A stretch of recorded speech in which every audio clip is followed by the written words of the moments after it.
TV에서 봤을 때 이제 쭉 있는 걸 줄 알았는데 나한테도 이제 그런 이야기가 있다는 것을 이번 통해 가지고 이제 알게 돼가지고 깜짝 놀랐다니까. 그런 일이 있을 줄은 전혀 몰랐네. 그런 얘기 또 뭐 하려고 하라 그래갖고 눈물을 내 그래. 고생을 많이 하셨더라고. 신지연 씨네 삼남매마저 감쪽같이 몰랐다는 어머니 박화순 씨의 과거. 아들 둘에 딸 하나를 낳기까지 화순 씨는 말 못할 고통을 겪었다고 하는데요. 큰아들 지연 씨를 낳기 전 화순 씨가 낳은 4명의 아기들은 원인도 알 수 없이 계속 죽어나갑니다. 그리고 화순 씨를 찾아오는 원혼의 존재. 30년 전 화순 씨에게는 왜 그런 일이 일어났던 걸까요?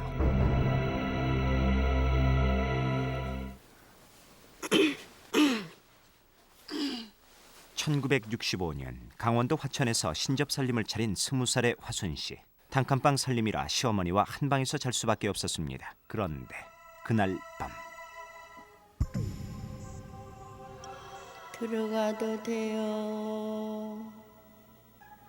네, 들어오세요.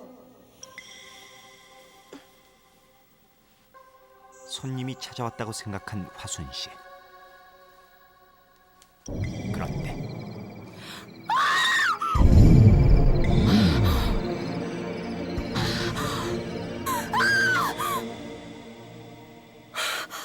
왜 그러니 너?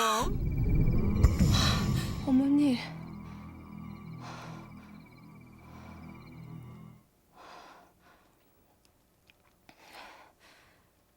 이상한 꿈을 꿨어요.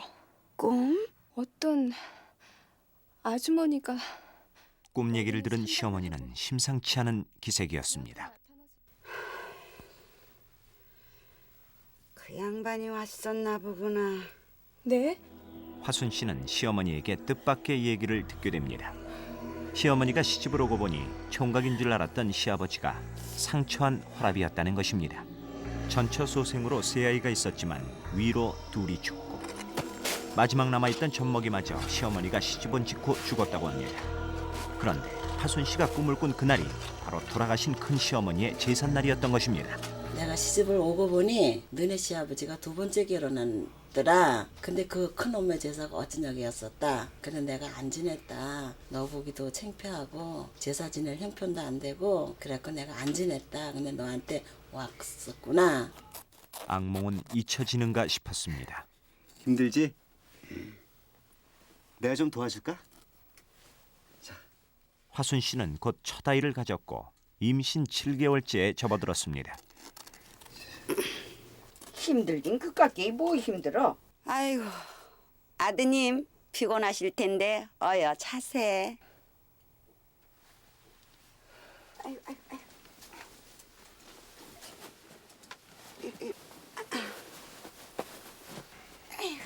그런데 바로 그때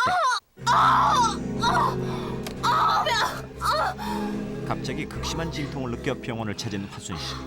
조상기가 있는 건 아닙니다. 작은 문이 열려 있는 것도 아니고 양수가 터져 있는 것도 아니고요. 아니, 근데 왜 저러죠? 제가 보기에는 신경성인 것 같습니다. 집에 가서 푹 쉬십시오. 변수 중하게 가벼운 마음으로 화장실에 간 화순 씨.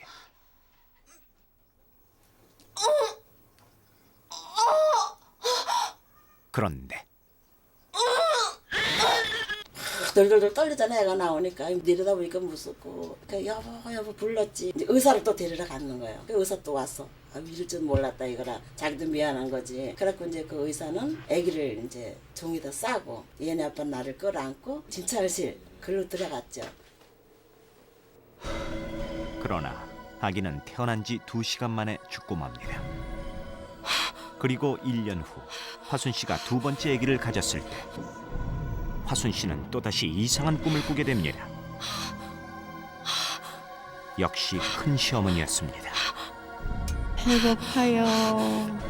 밥 좀 얻어 먹을 수 있을까요? 알았어요. 제가 밥 드릴게요. 저희 먹는 것처럼 그렇게 챙겨 드릴게요. 지난번과 달리 단정한 모습이었다는 큰 시어머니. 그 꿈을 꾼 후 화순 씨는 또 7개월째에 조산을 하게 됩니다. 그리고 그 아기 역시 몇 시간 만에 죽고 맙니다. 다행히 곧 셋째 아이가 들어섰지만 또다시 7개월째의 진통을 느껴 병원을 찾은 화순 씨. 그러나 역시 병원 측에서는 아무 이상 없다는 것이었습니다. 뭐가 이게 툭 터지더라고요. 말하자면 양순물인가 이제 그게 터졌는가 봐. 그러면서 언니 뭐 나와 이러더라고. 가보니까 머리가 보이더라고. 까마귀 머리가 보여요. 미처 분만실에 가지도 못하고 병원 소파에서 낳은 아이. 화순 씨는 그 아이마저 잃고 맙니다. 비탄에 빠진 화순 씨 가족은 아이의 시체를 쌀이문 울타리 뒤에 거꾸로 묻습니다. 그렇게 하면 다음부터는 아이를 무사히 낳을 수 있다는 미신 때문이었습니다. 눈 좀 떠봐. 아가. 그러나 아무런 효력도 없습니다. 또 7개월 만에 조산한 네 번째 아이 역시 죽고 맙니다. 몸도 건강했지. 아픈 데도 없었지. 그리고 서울 무슨 큰 병원에 가서 종합진찰도 했거든요. 근데 아무 이상 없대요. 근데도 7달, 8달만 되면 통증이 와갖고 나오는데 어떡해. 그 애들이 다 머슴해요. 아무런 이유 없는 아들 넷의 죽음. 화순 씨 가족들은 답답한 마음에 인근 절 스님을 찾아갑니다. 억울한 영혼이구만. 아들 자식 한 번 키워보지 못하고 죽은 억울한 혼이 이승을 떠들고 있어이다. 화순 씨와 돌아가신 큰 시어머니를 질긴 인연의 끈이 묶고 있다는 스님의 말씀이었습니다. 화순 씨 가족은 아이를 못 키워보고 죽어 원혼이 되었다는 큰 시어머니를 위해 천도제를 지내주었다고 합니다. 천도제를 지낸 후 100일 기도로 치성을 드린 끝에 5째 아이를 갖게 된 화순 씨. 예, 아가. 이리 좀 와봐라.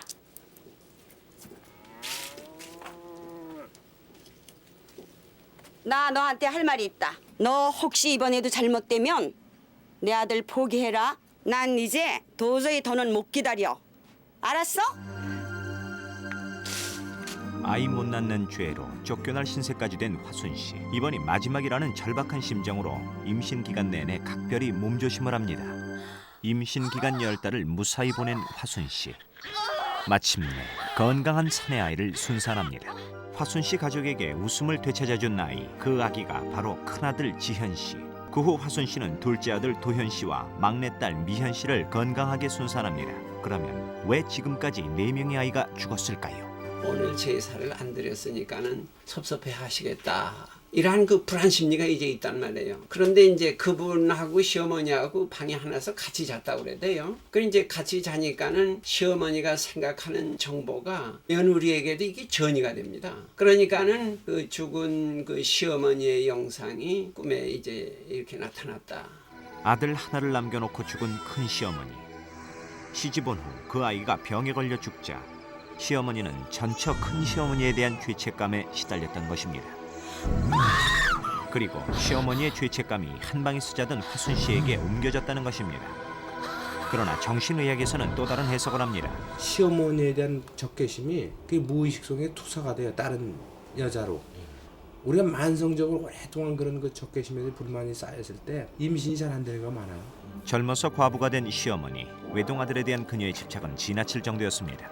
아, 얘가 이건 손대지 말라 그랬지? 아유. 속옷 빨래부터 식사까지 아들 수발은 모두 시어머니 차지였습니다. 시어머니에 대한 원망스러운 마음이 조산이라는 결과를 초래했다는 가설. 정말 내 아이의 잇따른 죽음은 그것 때문이었을까요? 의학적으로 화순 씨는 자궁경관 무력 중이고 5째 아들 지현 씨를 가졌을 때 임신 기간 내내 누워 있었던 것이 순산을 가능하게 했던 것입니다. 벌써 30년이 넘는 세월이 흘렀지만 그때 일을 생각하면 아직도 눈물을 참을 수 없다는 화순 씨.